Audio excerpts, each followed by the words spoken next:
Welcome in, everybody, to Inside the Burrow. Robbie Listella here alongside our co-host Drew Shula. And we've got another special guest for you guys, special edition.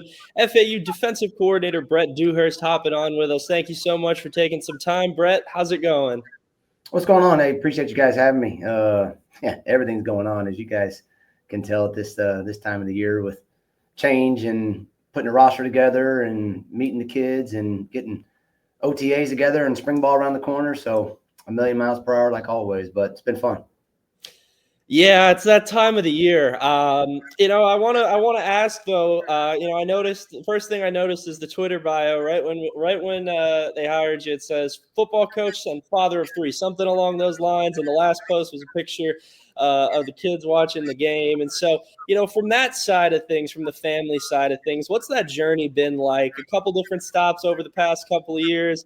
Now down here in Boca, first time defensive coordinator. How's that been for the family? And are they down here yet, or is that still in the process? Yeah, in the works. My wife Ryan has been with us with me from the jump in college, where we met at Texas Tech, and then just when I was making $500 a month, my first job in D2 at Midwestern State. And so, like all the coaches at first, your wife makes the money and you bounce around. I want to say we moved 18 times through all the times of her packing the U-Hauls and doing all that. And so she's been with me from the jump. And then once you have kids, we have a 6-year-old Hayes that'll be 7 this summer, and then we have twins that are 3.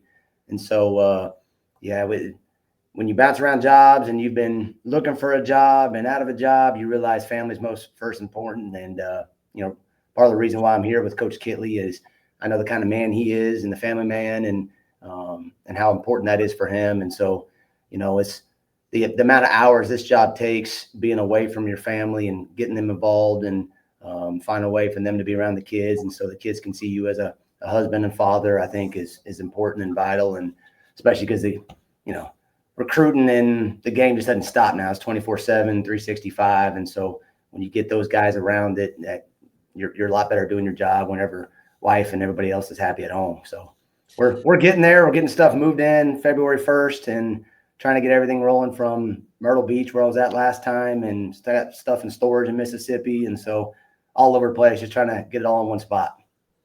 I'm sure the moving isn't easy, but you talk about keeping everyone happy. Myrtle Beach and Boca Raton, not too bad of 2 landing spots back to back for the family. Is that you grew up in Texas? How's it been being around the beach the last year at Coastal Carolina? And are you a big surfing guy at all, beach guy, or is that new to you? No, well, I was under contract still at Mississippi State, so I had a year where I was getting paid last year from them. And so as I was trying to find a job and things didn't really work out, and so I'm like, hitting guys up where I wanted to possibly go coach and spend. I knew it was gonna be a quick 6 months, and so knew some guys over at Coastal Carolina and figured that'd be a good place to go spend 6 months and get around those guys and stay in the game, go learn stuff. And originally went there to go work with a buddy of mine, Dan Carroll, who's the linebackers coach, to be with the front. And we had some moving pieces and end up coaching the nickels there. And so, and then Coach Kitley calls here 6 months later when I figured I had to, find a place and what's the next move. And obviously been down here on vacation, and you never thought I would coach here, and it's crazy how life works, and I'm not complaining at all. No, that sounds like it worked out so far. And you mentioned your relationship with Zach. Both have some strong Texas Tech ties. Before coming here, what was your relationship like with Zach? And now that you both are on staff together, first time defensive coordinator, first time head coach, do you guys see yourself? At least, do you see yourself relying on him and maybe him relying on you a little bit for advice throughout this? Yeah, absolutely. And there's a big coaching tree from that, Mike Leach air raid tree from back at Texas Tech. Eric Morris, who's in conference at North Texas. I was there playing when Lincoln Riley was just getting started. Sonny Cumbie, obviously with Cliff Kingsbury. And so there's been guys all over. I was just kind of the idiot that went to the defensive side of the ball and didn't go coach offense. But now's the time where all these guys are getting head jobs. Seth Dagy's another one that's over at Arizona. And so plenty of guys you stay in touch with, either played with or coached with at some point. And, when Coach Kitley got the opportunity and a chance to bring me apart and be on staff, that it was a no-brainer. And so it's going to be fun now doing it together and, seeing it from a different perspective and how he sees it from the quarterback perspective and bounce ideas off each other. And, what are you telling the quarterback here? And what do you see? What's hard on you? What's hard on us? And I think that's just how you consistently improve. Sometimes you think as a coordinator on the defensive side, hey, this might mess with the offense or confuse the quarterback, and it might. And there's other times like, no, that has nothing to do with what we want to do, and why don't you do this? And so I think it's the same thing on the other side of the ball of whether it's motions or formationally and what gives guys issues. And it's fun to, with guys that have no humility to be able to bounce that ideas off of each other and find a way to improve and be together as a team and find a way to win a game. Yeah, you mentioned that coaching staff. The offensive side of it definitely is definitely getting a lot of credit. But the defense had to go up against it in practice and everything that goes into that. So can't imagine that was easy. And I imagine you learned a lot doing that. But that brings me to my next question. You've had a couple different stops over the past couple of years. Worked with a lot of different coaches.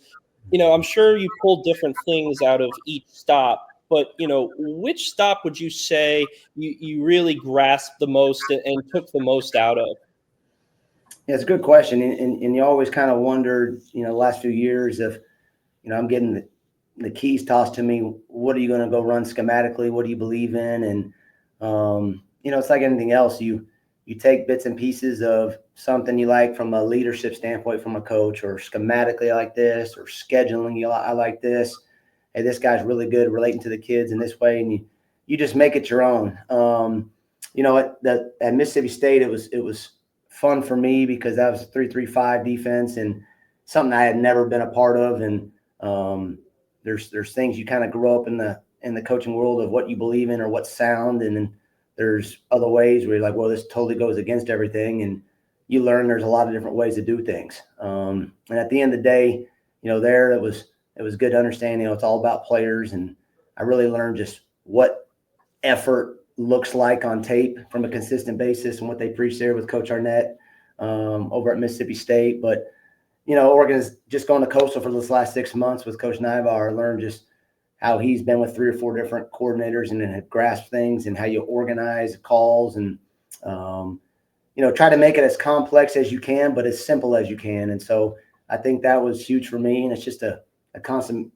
everyday battle of organization and trying to get the kids to play fast, because at the end of the day, it's a game. And if kids are thinking and have too much going on in their head, they're not going to be able to play fast, and you're going to be at a disadvantage. One of the stops that interests me just from a FAU perspective as well was Texas State, because you worked hands-on with a guy who came here, J-Mo, Jerron Morris. Yeah. He's a friend of the podcast, was one of the first people we had on when we started our podcast on the Bleacher Brothers Network. But, I texted him kind of instantly once he got hired, and he was like, tell him Baby J says what's up. But, what was that, when you were at Texas State, it seems like a bunch of DBs had all conference honors, wasn't just J-Mo. So, and that was also it's your longest stop. So, what were you proud of in your time there, and what kind of led to that being, a 4-year stop for you? Yeah, Baby J was one of my favorite kids to coach. Smaller kid from West Orange, was tough as all get out, could play multiple positions, loved football, and those are the kind of guys you want to be a part of and love coaching. And still followed him here when he actually was talking to me during the process of it all, trying to choose a school when he was in the portal. And so, it was a great place when we left Texas Tech, when Coach Kingsbury had got let go. Our defensive coordinator was up for other jobs, and I was kind of waiting to see if I was going to get on with him. And then our linebacker coach, Zach Spavital, got the defense coordinator job at Texas State.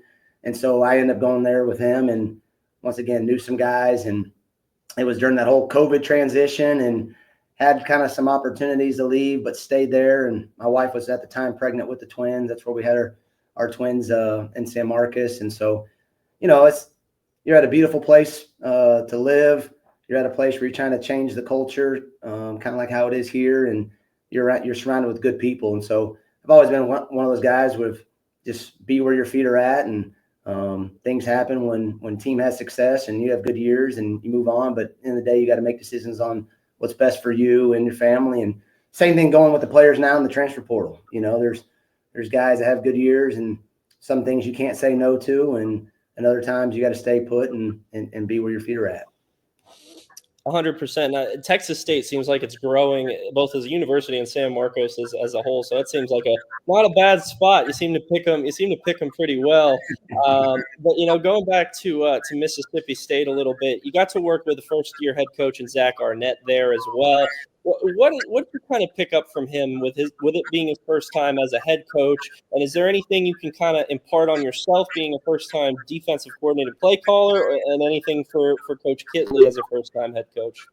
And I've been a part of a few of those. When I got on with at Houston, Tony Levine was in his second year as a head coach, and then Cliff Kingsbury was in his second or just finished his second year, so he was still young. Jake Spavital at Texas State was his first year coaching. Zach Arnett's first year, Coach Kitley's first year. So you've been around it, and that's it's guys that do a heck of a job and get opportunities. And same with the coordinator, a GA becoming a position coach becoming a coordinator. There's not a book you read to think, hey, I'm going to be ready for this opportunity. It's you're there for a reason. Whether Coach Kitley obviously being the head coach and the success he's had. Coach Arnett in the same way at Mississippi State. And at the end of the day, you got to be yourself. I think that's first and foremost. It's all about relationships with the kids. And if you're not yourself, they're going to see right through you.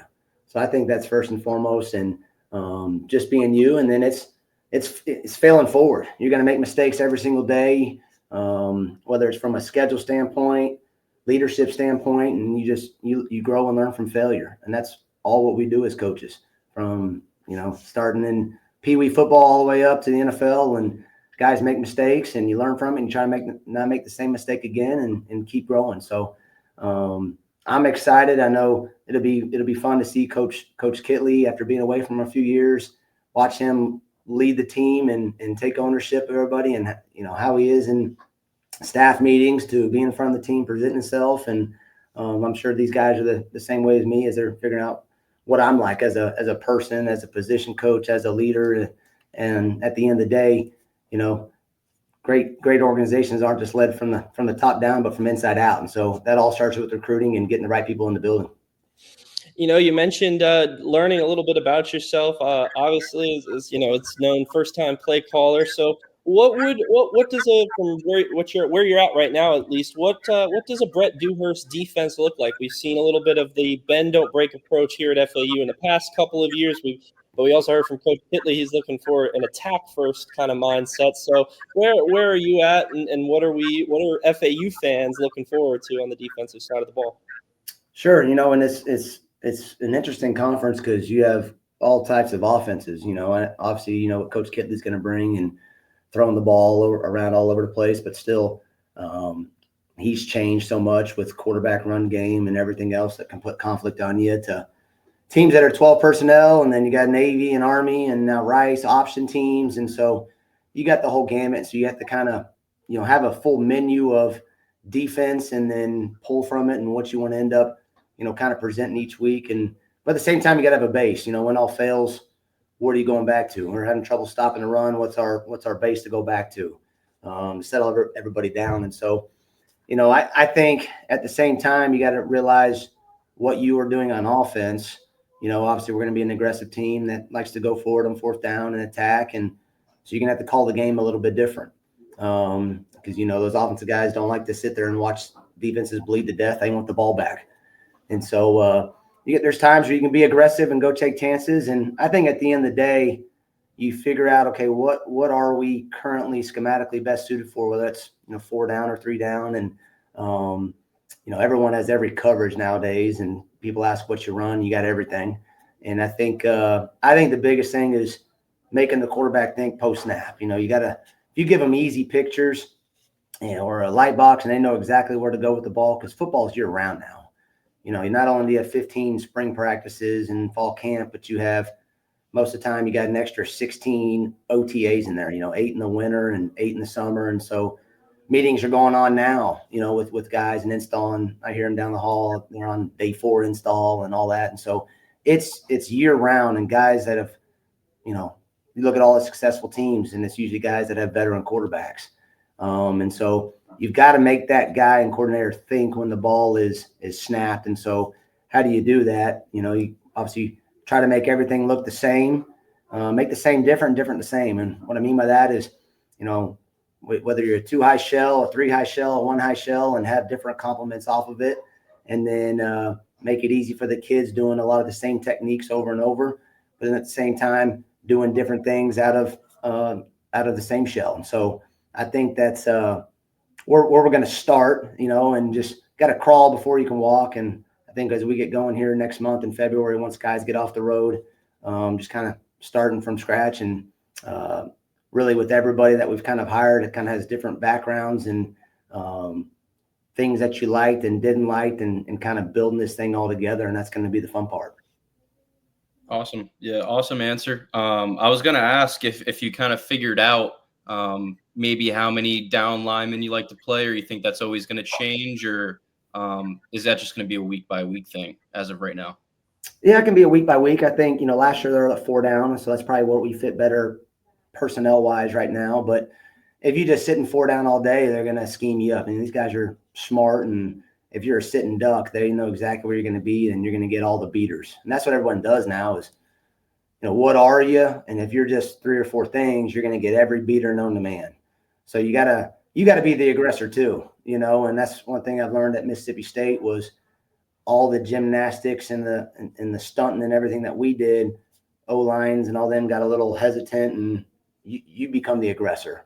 So I think it's a fine line of you got to attack. And I did the same thing when we were at playing Seth Dagey, who was a buddy of mine that was the OC at Marshall this year. He had an opening script where it was something different, empty, and something beater every single week. And you're sitting there like, yeah, man, this opening script's rough. And we didn't get one thing. And I'm asking him after the game, why didn't we get that? And he's like, well, I didn't know exactly what you'd be in. So I was scared I wouldn't be in a great call. And so, it just shows you got to be in multiple fronts and stem and move. And once again, make them think post snap and not exactly, hey, you're this line on the chalkboard, and I know exactly how to block it up or where to go with the football, and in that perspective. But same time doing that, you got to be simple. You don't have too much where the kids can play fast, because no matter what you do on defense, if the kids can't play fast, get off blocks, and tackle and defend, then it doesn't matter what scheme you put up there. And so those are the basic fundamentals of football that we're going to hang our hat on, is playing with relentless effort and getting the ball with bad intentions. And, you got to end up getting the ball out. And that's the thing, is make havoc, right? You want to affect the quarterback. Doesn't mean a sack every time, but how do I make the quarterback uneasy, pump fake, get a batted ball, get them off the spot, PBUs, all that stuff. And at the end of the day, you kind of look back in your snaps, and if you got 20% of a havoc rate, then good chances you'll be successful. Absolutely. Just more schematic stuff, more philosophy stuff. I was wondering, what are your thoughts on the blitz? Is it a personnel thing? If you have good blitzers, you want to bring the blitz.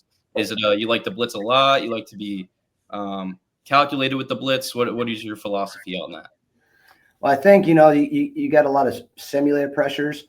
So a lot of times, whether you're bringing a DB or you're bringing a backer and then dropping a guy from line of scrimmage, is kind of the current thing that everybody's doing, right? So you're not always just sacrificing coverage.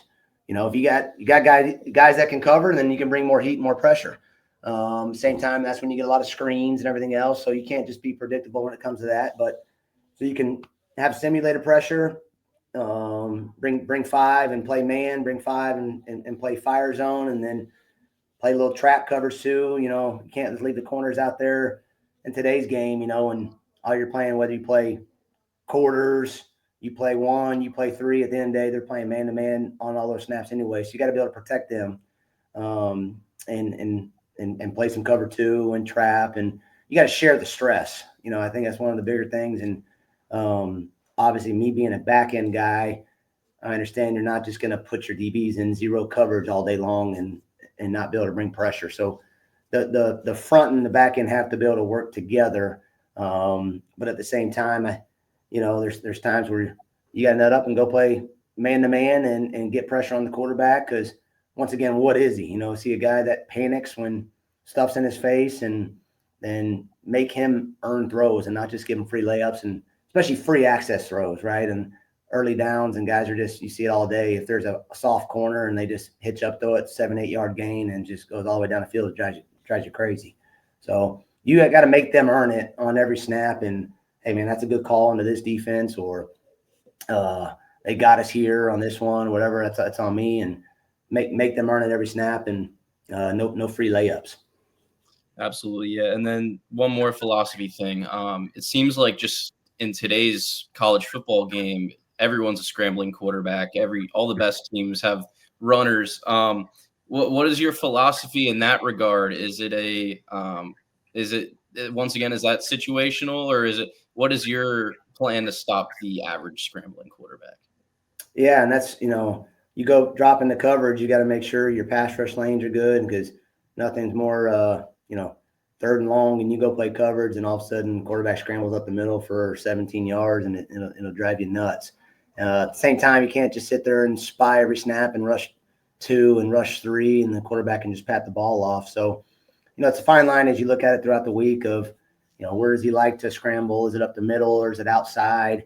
Is he scrambling to run, or is he scrambling to throw? And so those are the ones, and it's, once again, easier said than done as you watch NFL with Lamar and Pat and all those guys. And so you got to be able to mix it up, and sometimes they get you, and then other times you got the better hand. And so that's the fun part, what I'm going to learn as a coordinator and everything, of when you mix it up, and what your offense is kind of doing, and when you can take chances, and, just the whole nature of the game of where we're at. Because at the end of the day, we're in this whole thing together, and that's where Coach Kitley's good, of not just being an offensive guy to score points, that now he's thinking big picture as a whole team. And so there's times where he's like, man, hey, we're struggling to stop. We got to run the ball a little bit more and milk some clock, or, man, we're rolling on defense right now. I'm going to be the aggressor and go attack. And so those are the fun things that we're working together, and have a plan going in every week. And then at the end of the day, whatever your defensive game plan is, if it's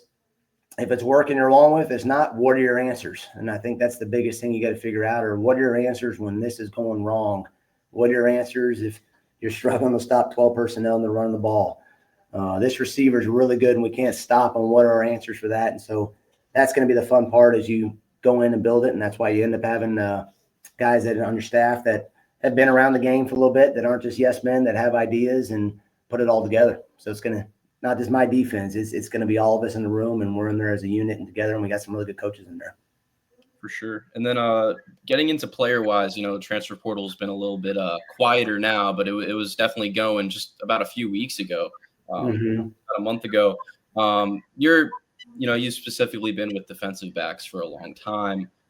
2 of the starting DBs for two of the starting corners for FAU entered the draft, but you get your nickel back a few weeks ago. Wendell Philord made that announcement. And then 2 guys in the transfer portal, Antonio Robinson and Derek Rogers. How excited are you for the guys that were brought in, some of the returners, and what do you think the ceiling for that group is going to be? Yeah, that was the interesting part when I took the job. Everybody on defensive staff was still here. So that first day, I kind of interviewed everybody, and you kind of get an idea of, who could possibly stay, who's leaving. And then, it's middle of the transfer portal season. So then you have to watch everybody on your current roster. And luckily they have PFF now to be able to pull up key plays and do all that quickly instead of going through and watching the whole season. And so you got to kind of figure out, okay, what do we have? What do we need to go get? What are our issues? And you can't fix it all within 2 weeks. You can't. You got to, hey, where's our attention going to be? And where we need to get by in the spring, and then, hey, in the spring window, where do we got to go fix? And so, obviously at DB, there's a couple safeties too that went in the portal that we lost, that were very productive. And there's a couple freshmen that came in here this last year that, either hurt or didn't play any snaps. So you kind of get a feel of what are they. And so we're young. We are young in the back end. I want to say 12 of the 16 scholarship guys are freshmen or sophomores.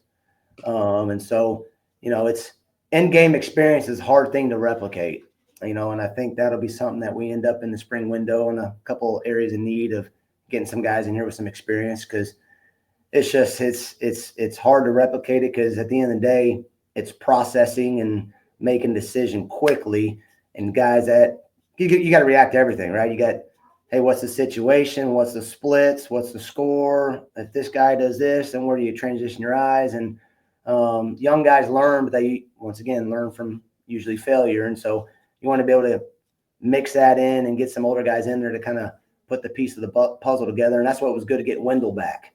Wendell had played, I joke around, I say he looks 39 years old. He's been around for a while. And so getting him back, especially at nickel, one of those key positions where you got to do a lot of things and be able to play man on the slot, but still pressure, play a variety of coverages. And so it was good getting him back. I remember just having a conversation on the phone with him when that JUCO rule came out, and he did senior day and did all that, and he was trying to figure out what's next in life, and yet he's got another year to come here and suit it up. So it was big getting him. And then answer the other part of the question, getting two guys in the portal with Antonio, that's from here, and then Duda, that's from Derek Rogers. Duda is his nickname, that is from Orlando. And so I think, being an outsider coming here, you realize, who can we get, right? As far as not having success with the transfer portal, NIL, just what is our pool of players going to be, and what type of kids we want to get back. And so obviously kids that are from the state of Florida, from around here, that went to other programs, and most likely, for some reason or another, didn't have success last year, didn't play as much snaps. I know, like, Duda played a lot his true freshman year and was a wideout in high school. And you watch him on tape, you're like, man, this kid's got a high ceiling. And so him be able to come back, and then Antonio kind of the same way. His dad's been around here and has trained guys, and Coach Brandon Harris had a relationship with him. And so, once again, a guy that can play multiple positions, corner, nickel, play a little bit of safety. And so those are things you kind of look for and you start for, and it's going really fast. And so you kind of get through spring, you kind of realize at these workouts, body type wise, who can do what. And you have a couple freshmen coming in, and then, okay, where do we need to plug and play? And it's a puzzle. What puzzle piece do we need now to make the best puzzle to get this thing figured out to help the team and get the strongest unit? And everybody does that. And so that's where we went in the portal and kind of try to get as many interior D line, because we were really, really thin there with guys leaving in the portal. And so it's like the draft, if you quarterbacks, you can rush the passer, or interior D line, those guys are going to go first. And then, around 4, 5, 6, you kind of get the rest of your safeties and receivers and all that, because there's a lot more of those guys out there. So that's kind of been the approach. And I know there'll be some good, some bad in spring, and then you figure it out and go from there. Yeah, no, hey, nothing wrong with Wendell Filer getting a second senior day. We'll be excited for that. But it's interesting. I've noticed you brought up at Mississippi State. One thing I heard you say was just about experience and how you can't replace it. And then also about how the safety position is just so much more technical and, complex and a boundary corner position. That's what I was going to ask about, just the challenges of, as of right now, two safeties with experience, playing time last year left. But right now it's young guys that look like they're going to be manning down the safety positions. Can you talk to me about just the challenges of that, just going into next year? And Jaden Williams is a guy that's been around for a while, that's played a lot of ball, that got a little banged up towards the end of the year. And so it's been fun to hear his story and everything, and look and have really big things ahead for him. And so he's going to be, between him and Wendell, they'll kind of be the old heads in the room in the back end that have seen a lot. And so a lot of the young ones that are either just getting here, or as we're starting meetings, that have redshirted this last year, or and there's quite a few as I'm looking at my list of guys that played as true freshmen last year. Mike Wright, Lawrence Johnson, or guys that played a lot as true freshmen and were, kind of thrown in the mix. And I think that's good to get your feet wet. But at Mississippi State, we ended up having 3 safeties that average talent guys. They were average talent, but it was finally their 3rd year of playing meaningful snaps. And so we ended up playing really good defense just because those guys could always talk about all the time, play ahead of the play. They see splits, they've seen something on tape, we've talked about in meetings, and they know exactly what to communicate, where to transition their eyes, what to expect. And so you can play fast by doing that. Not to say young guys can't, but it's just they haven't been through those scars of getting beat on a certain thing. And that's all it is every day you're going to make mistakes, myself as a coordinator, those guys as players. And then, okay, how do I not make the same mistake twice? How do I learn from it? And so next time you see that moment calling a defense or moment where you're playing a certain technique, okay, this got me once. I know exactly what to do here, and go mess up something else. And that's just every day of stacking days and keeping improving. And so that's the ability of guys that have played a lot of football, that most of these teams you look across the country are doing now, of getting an elite quarterback, and then how much experience can we go put in our 2 deep throughout the country. And that's where, G5 players are kind of getting rated for these Power 4 programs, whether they're in a starter or they know they've got 2 or 3 years of experience and they're providing depth at other places. And so if their guy does go down, they're not going to a highly recruited freshman. They're going to a guy that's played 3 years. And so that's where you're seeing some of these teams stack and stack and stack. And now with the roster sizes being limiting down a little bit, there's, it's parity across college football. So, at the end of the day, nobody cares though, right? If you're a freshman or not. So your job as a coach and coordinator and staff and everything is to get them ready. And so that's the fun part of it. And we got some, haven't done any ball yet, but just seeing guys work out, seeing how the importance of it. We got some young guys are ready to, step in that role and grow up quickly.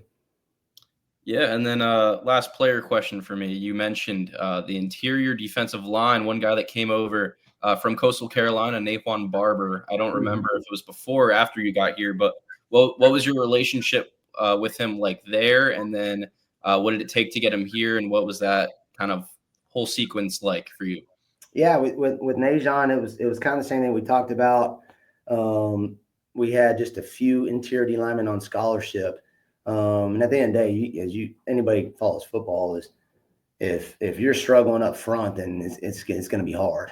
And so the last couple of years, whether it was at Coastal or Mississippi State, injuries are going to occur at that position, just from the physicality and banging. And we've been really thin in those areas. And, you got to kind of piece and puzzle weeks together because you're so thin there. And so you're never going to turn down a big body that's played football that can provide value. You'll take as many of those guys and even be a little thinner in the back end and take as many front guys as possible, in my opinion, as we're looking at it. And so Najon, I played a lot of snaps. We got him at Coastal from South Carolina State, where he had played, 400 or 500 snaps each year for 3 years. And so he had, once again, played a lot of football, understands the things I talked about in the back end with the front game, of blocking schemes and pass rush lanes and everything else that goes into everything, of not seeing it for the first time. And so he's going to provide value there. And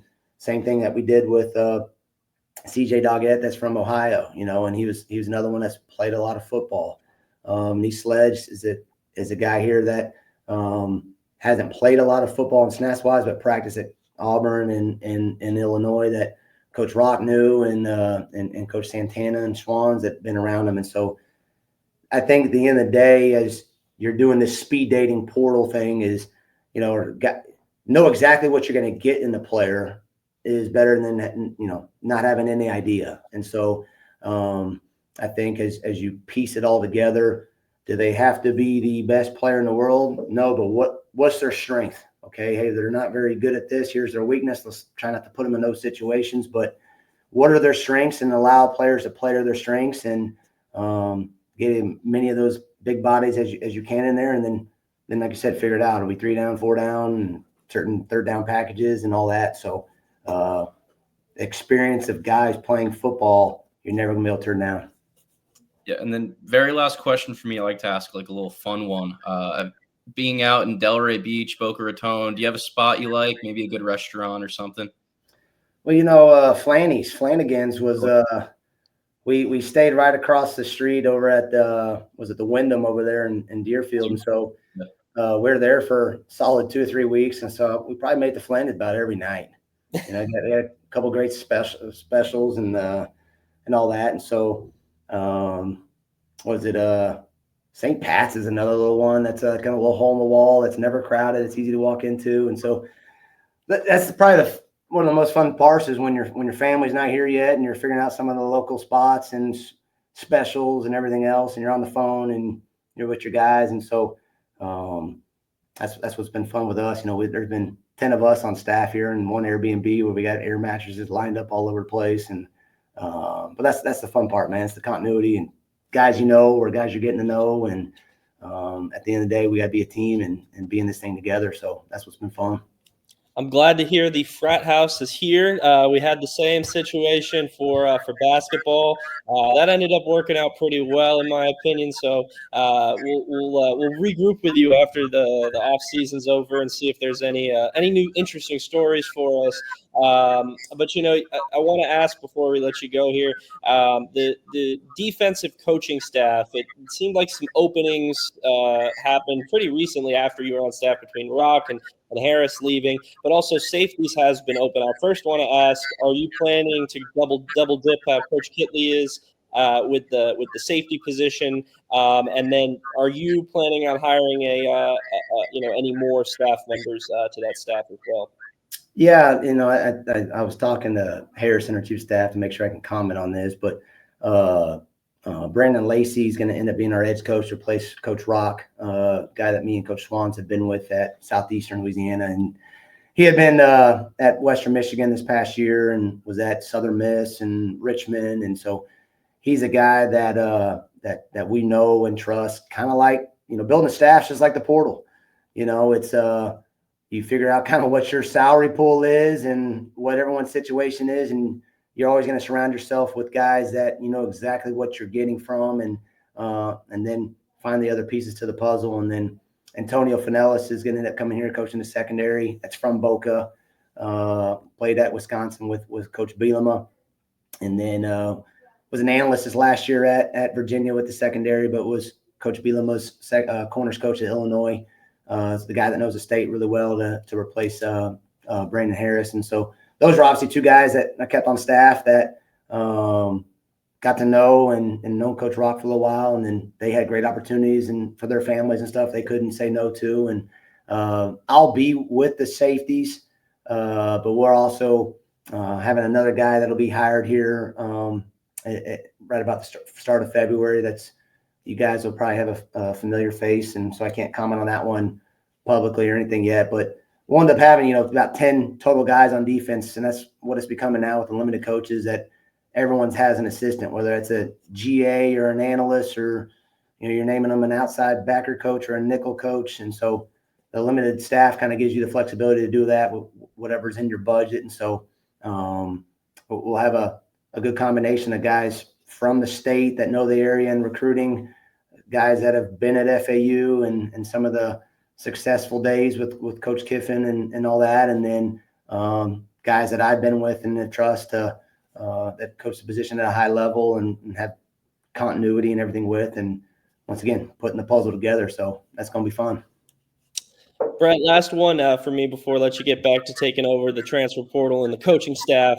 You know, talk about building and the coaching staff and the players are going to be a big part of that, but we also mentioned the culture, and that's something we heard about a lot over the past regime. How do you go, in your opinion, what is the most, from the defensive side of the ball, what is the most important thing to building that culture? You know, I think it's, at the end of the day, you know, culture is a popular word used in all aspects of athletics. And at the end of the day, culture is just, it's who you are each and every day. And I think the consistency, what you're going to get, these kids are going to get from me, our staff, is a guy that's, you know, that's caring, that cares about them as a person, as a human being, and then coaching them up. So that way they're not going to know, hey, am I a guy that comes in, I'm harping this one day and then not harping this the other day. And so kids want to be pushed. As more and more and talk about it, I sat down that first week and didn't hit the road and talked to every kid and, got to know them, their where they're from, their why, what do they want, everything about them. And so that was good for me. And that way they can kind of get a feel for me, because what's hard is you get here and, coach kind of introduces everybody, and then, hey, we'll see you in a month. We'll go in a month. We go recruiting for a month, and they're with the strength staff. And so I wanted to stay put, and I've been really here in the building. I go out next week for the first time, actually hitting the road recruiting a little bit. And so that was first and foremost, is being with the kids, because your current roster is the most important.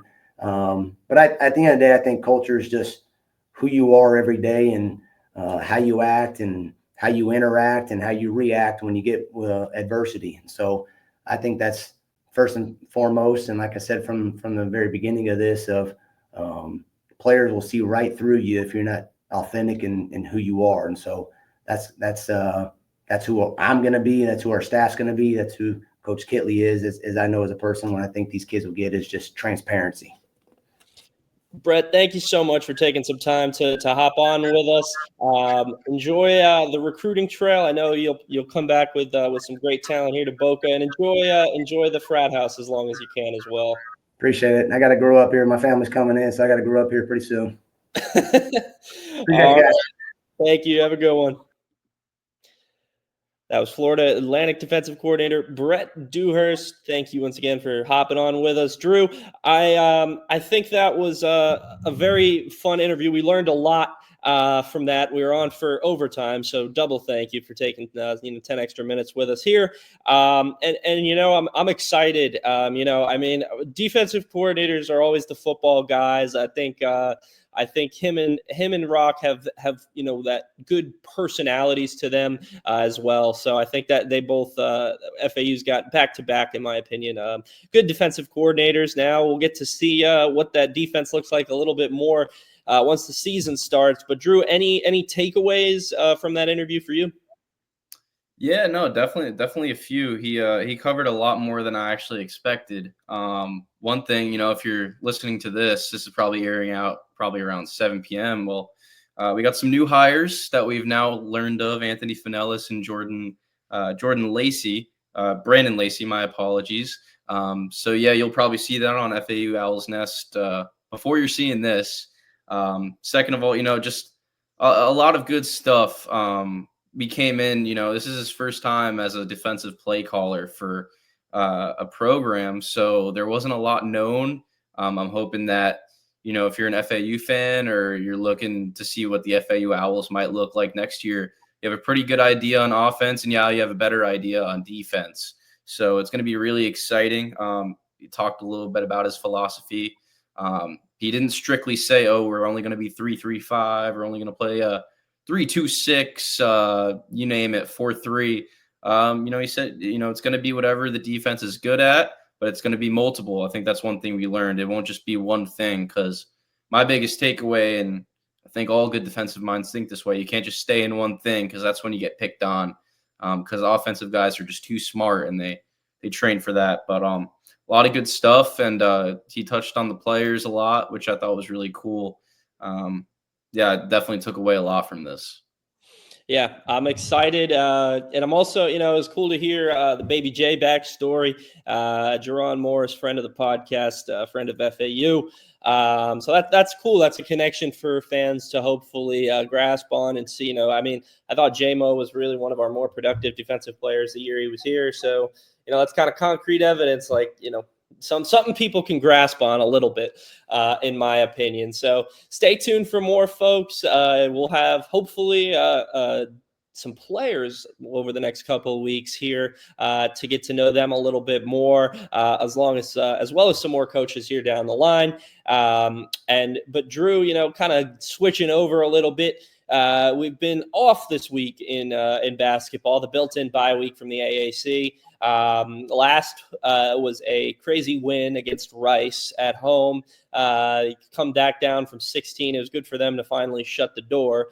After Tulane and UAB, they fought back just to squander that lead away late. But now they've got momentum. That albeit Rice is a lot better than people want to give them credit for. Now, got to build on that momentum. You've had the week to get your minds right, get your bodies right.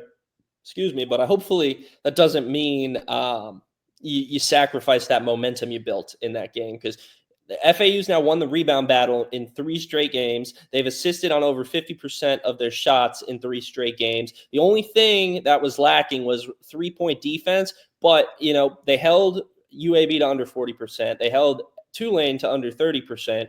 Rice, they are top 80 in the country. They shoot 52%. So that was the one struggle. And then consistency from beyond the arc has still been an issue. Some games for FAU, they've been hot, like against UAB. Against Rice, I believe they were down in the 20s percentage-wise. So want to try to get the consistency on the perimeter, both defensively and offensively. But a lot to like. A tough matchup, though, coming up, Drew. The Mean Green of UNT, who have firmly grasped a hold of second place in the AAC with their only loss coming to Memphis. They beat Temple at home, and now FAU's got to go play them at home in the Super Pit. And they're led by former Owl Brennan Lorient. So Drew, what's the baseline thoughts on UNT? Is this a game that FAU can sneak out? The baseline thought is I'm not a big fan of UNT right now, because I took Temple plus 8.5 and they won by 9. I don't know why they couldn't just win by 8, but UNT's been the most consistent team in the American Athletic Conference this year.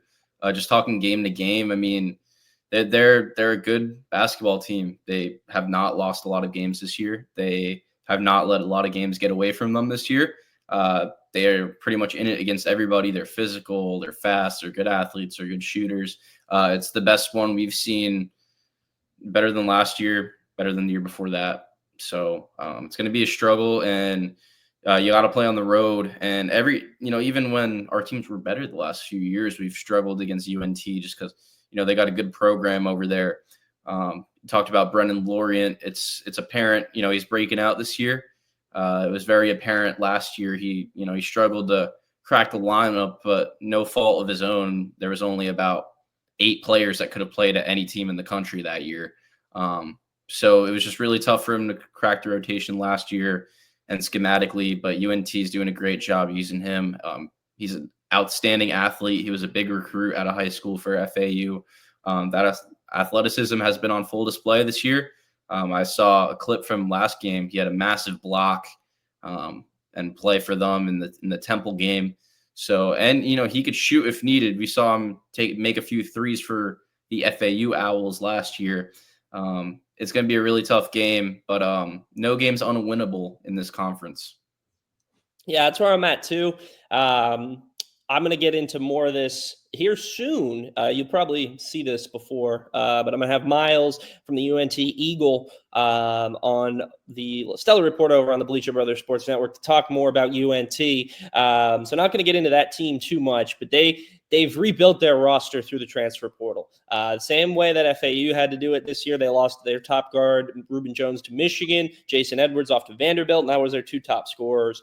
So they went and they got A-10 right, and then they also got Bilo, and then both of those guys have been really, really good for them. Now, if FAU can slow down one of those guys, that'll help a lot, because UNT's offense isn't explosive. They're a really good 3-point shooting team. That's when their offense becomes explosive.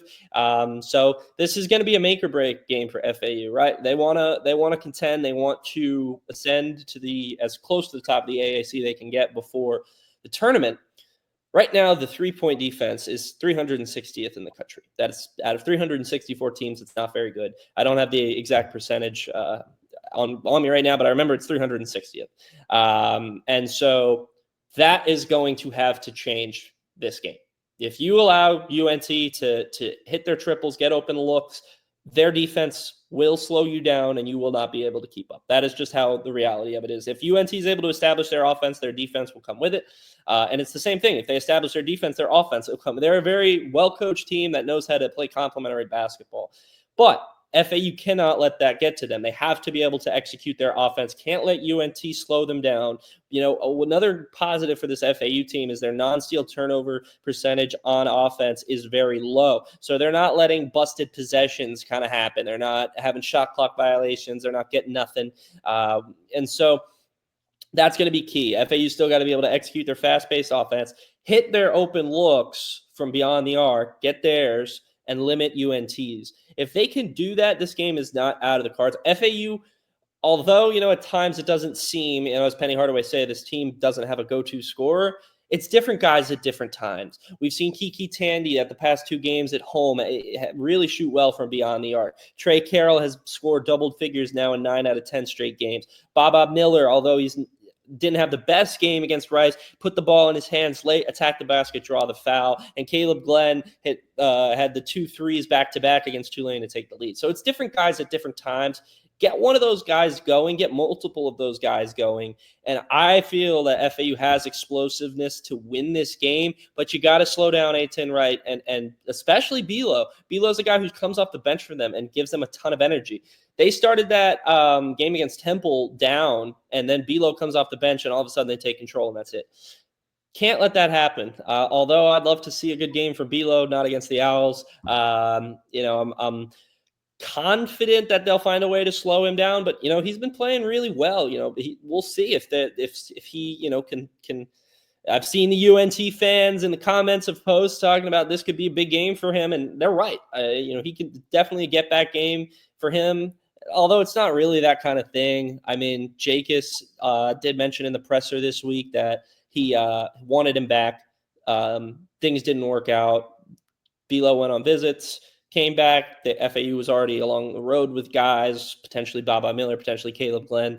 And so it just didn't work out, but it doesn't mean that FAU didn't want him back. They didn't kick him to the curb.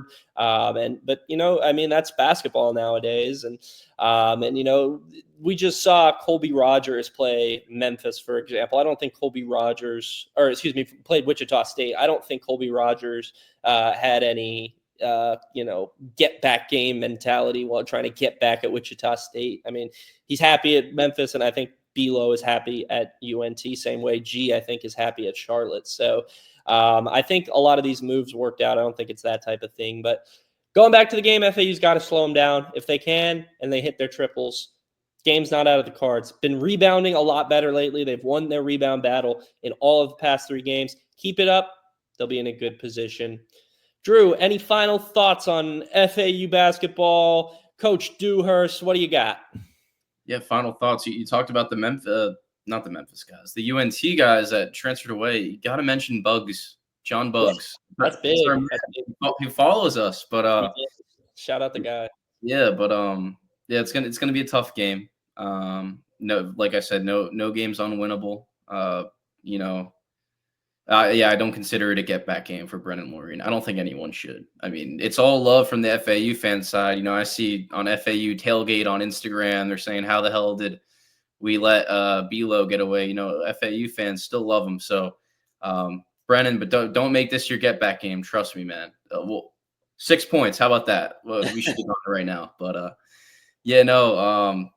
the Dewhurst interview was great. I'm really excited when football practices start and we could watch it all in person. They're definitely not done with portal activity. That's also something I took away. They'll bring in some safeties with hopefully some experience. And then the basketball season, I thought, like you said, I think Rice deserves a little more credit than people give him because, typically people do not think of Rice as a not notable basketball program, but they're better this year under Rob Lanier than in years past. And I actually thought it was one of Coach Jacobs' better coach games, as well as the staff. He talked about Jordan Fee drew up that inbound that play to send us to the free throw line to win the game. I really liked how they fed the hot hand, Baba at the end. I think in that situation, you got to get the ball to the most advantageous matchup, and definitely Baba. It's usually going to be him because he's 7 feet tall, usually getting guarded by someone about 6'6". But I thought it was a really well coached game, and we got it done. And we got to string those together because the season's more than halfway over. You want I guess you could lose every game right now until the conference tournament, and then win the conference tournament and make it in. But it's not that simple. You got to position yourselves well seeding wise in the conference tournament just to have a chance to make it. It's really hard if you're going to be a 10 seed or a 9 seed and have to play the 8 and then the 1. So yeah, no, I'm really excited for this game Sunday against a really good team in conference. We'll see if they pack that arena. I mean, FAU, UNT kind of has like a friendly rivalry dating back to the Sun Belt days. We've played each other forever, and they're usually good games. So excited to watch that one. Last time FAU played UNT, they eliminated them from postseason contention at the AAC tournament. I believe that was FAU's last win of the season as well. That was the last good one. But no, I won't count Northwestern. That one was distant memory. We block it out up here. But folks, thank you for taking some time to listen to this episode of Inside the Burrow. Make sure to tune into FAU versus UNT this Sunday at 2 p.m. They're back at home following that Wednesday UTSA at home. Chance to build a winning streak. It would be a big win on the road on Sunday. And once again, Brett Dewhurst, thank you for hopping on with us here. Folks, catch us next week right here. Probably dropping on Friday again next week, but stay tuned to the FAU Owl's Nest social media. We'll have updates for you on coaches, podcast updates, game updates, the whole nine over at FAUOwlsNest.com. Folks, once again, thank you very much. For Drew Shula, I'm Robbie LaStella. We'll see you next time.